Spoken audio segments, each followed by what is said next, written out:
All right, so yeah, welcome. This is Adamah Farm, Central Detroit. We are part of an organization called Central Detroit Christian, which is headquartered about a mile that way across the lodge. The organization has been in the 4820206, and then part of 48211, I believe, is for the past 25 years. So. Or 26 now.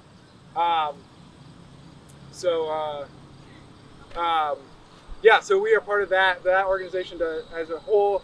Central Detroit Christian does a lot of which we all call CDC for short, which over the past year has been problematic. So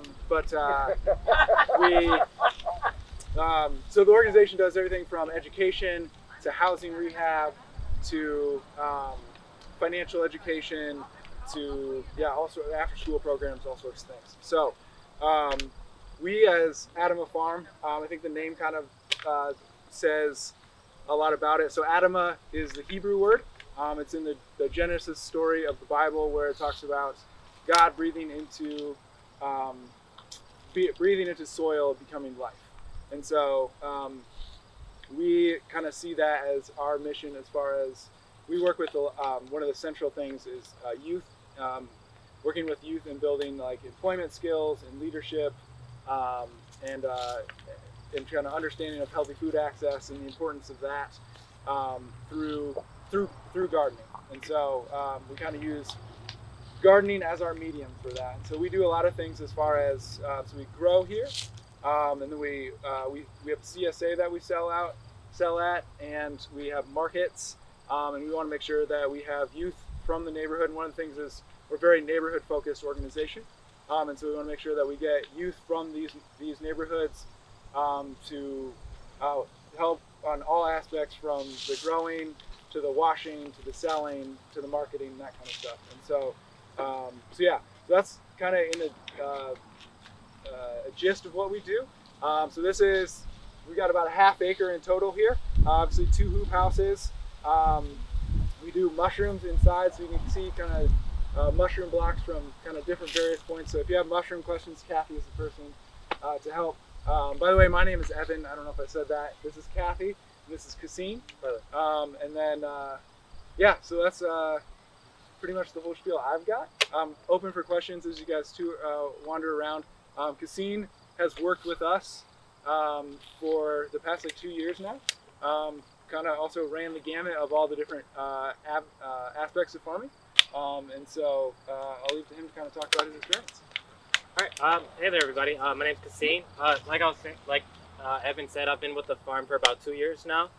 When I first got there, I did the manual labor stuff. Now I handle the market at the congregation. So stop by sometime, be nice. But when I first got here, I did the manual labor. So I would come here twice a week. I think it was like 9 to 1, 8 to 12, something like that. Yeah, it's early morning, still got really hot. And we would come out here and just get to work.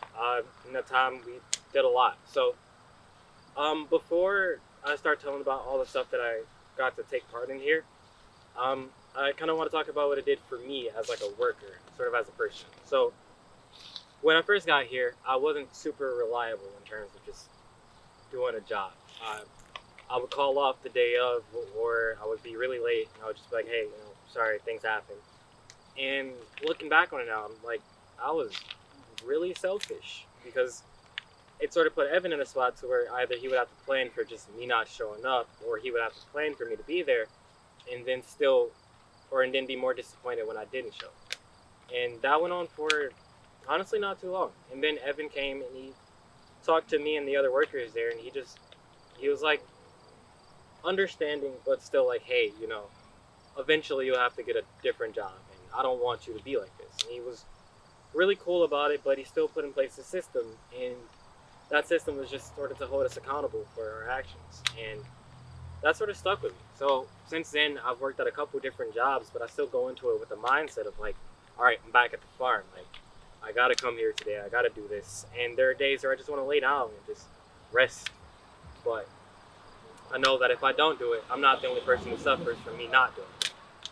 So, just I became more reliable, dependable, and somebody that they could, bring me back in for other things like the market now. So, thank you, Evan. But back to the actual farm. So, I've learned a lot here. I learned that weeds can tell you a lot about what's wrong with your soil if you put in the time to learn about them. I learned that there are different types of vegetables that the market just won't bring in, and I got to taste them too. So I got to taste Swiss chard, and I learned about its connection to beets, and I got to see a turnip in real life, and I got to do a lot. I got to learn that there are different types of cherry tomatoes, and that there are indigo cherry tomatoes, and that they're better than the regular ones. They're really good, and I got to try just like the different tomatoes that we have here. There are quite a few, and I got to learn about okra, and I'm not sure if any of you have ever picked okra. It is horrible. It is the worst, actually. It gets like a bunch of little things in your skin and it just itches. It is unpleasant. But I also got to just have fun here. We would take a break every day and just sort of talk and come up with these really dumb scenarios that we would then answer. It was a time. I also got to just water the vegetables and learn how to take care of a life that wasn't mine in a way that previously I didn't do. Before that, I tried to grow an apple tree once and then figure out where the seed was, and I was like, my whole experience with it. So, yeah, the farm just did a lot for me, and even now, it's still helping me out. Every Wednesday, I work at the farmers market, and they brought me on, and they look out for me, and I like to come in and help them when I can. Thank you. Kathy, you got anything? No. Okay. I can't go. So yeah, feel free to. Oh yeah, questions. Yeah.